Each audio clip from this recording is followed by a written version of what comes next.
Hello friends, कैसे हैं आप सब। होप सो आप सब बहुत अच्छे होंगे, मस्त रहें, स्वस्थ रहें और प्रभु कृपा आप पर बनी रहे। तो फ्रेंड, जब मैंने बिटिया को लड्डू गोपाल की कथा सुनाई थी तो बेटी ने फिर एक क्वेश्चन पूछ लिया कि मम्मी, इनके जो चेस्ट है इस पर ये पैरों के निशान क्यों होते हैं। तो मैंने कहा बेटा, जितने भी विग्रह होते हैं, कहते विग्रह किसे कहते हैं। मैंने कहा बेटा, जितनी भी मतलब मूर्तियां होती हैं, अगर लड्डू गोपाल की हो चाहे वो युगल सरकार की हो, तो सबके ऊपर ये जो चरण चिन्ह है ये बने रहते हैं। तो कह रही ऐसा क्यों, चरण चिन्ह क्यों बने रहते हैं, इसके पीछे की कथा सुनाए। तो चलिए आपको भी सुनाती हूँ लड्डू गोपाल की छाती पर बने चरण चिन्ह के पीछे की कथा। एक समय की बात है, सरस्वती नदी के तट पर सभी ऋषि मुनियों में विवाद छिड़ गया और विवाद का कारण था कि त्रिदेवों में सर्वश्रेष्ठ कौन है। ऋषियों को जब कोई समाधान न मिला तो ऋषियों में श्रेष्ठ भृगु ऋषि को यह जानने का दायित्व सौंपा गया कि वह पता लगाएं कि त्रिदेवों में सर्वश्रेष्ठ कौन है। त्रिदेवों की परीक्षा लेने के क्रम में भृगु ऋषि सबसे पहले ब्रह्मलोक गए और बिना कारण ही ब्रह्मा जी पर क्रोधित हो गए और बोले कि आपने मेरा अनादर किया है।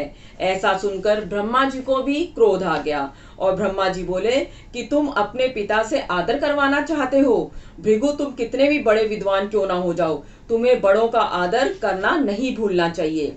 इस पर भृगु ऋषि बोले, क्षमा कीजिए भगवान, लेकिन आप तो क्रोधित हो गए और मैं तो बस यही देख रहा था कि आपको क्रोध आता है या नहीं आता। उसके बाद भृगु ऋषि महादेव की परीक्षा लेने कैलाश पर्वत पहुंचे और वहां जाने पर उन्हें पता चला कि महादेव ध्यान में मग्न हैं।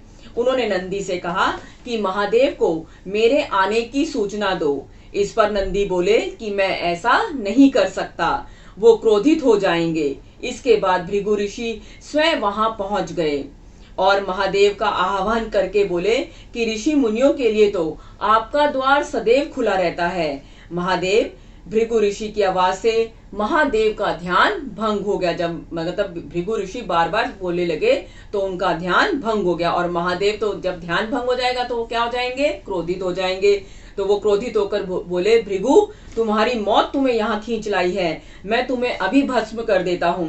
तभी माता पार्वती वहां आ गई और वहां आकर भगवान शिव से भृगु ऋषि के प्राणों का निवेदन किया। तब भगवान शिव का क्रोध शांत हो गया। इसके बाद भृगु ऋषि श्री हरि भगवान विष्णु के धाम में पहुंचे। वहां पहुंचकर उन्होंने देखा कि भगवान विष्णु निद्रा की अवस्था में थे। तो भृगु ऋषि को लगा कि भगवान उन्हें देखकर जानबूझकर सोने का नाटक कर रहे हैं और उन्होंने अपने पैर से भगवान विष्णु की छाती पर वार किया। इससे भगवान विष्णु की निद्रा भंग हो गई और उठते ही उन्होंने भृगु ऋषि के पैर पकड़ लिए। इस पर भृगु ऋषि लज्जित भी हुए और प्रसन्न भी हुए। इसके बाद उन्होंने भगवान श्री हरि को त्रिदेवों में श्रेष्ठ सतोगुणी घोषित कर दिया। भृगु ऋषि के द्वारा मारी गई लात से उनके चरण चिन्ह भगवान विष्णु के स्वरूप उनके विग्रहों की छाती पर मौजूद हैं। ये चरण चिन्ह लड्डू गोपाल युगल स्वरूप समेत सभी विग्रहों की छाती पर मौजूद हैं। क्या आज से पहले आपको ये पता था? नहीं पता था तो और वीडियो अच्छी लगी हो तो इसे लाइक और सब्सक्राइब जरूर करें।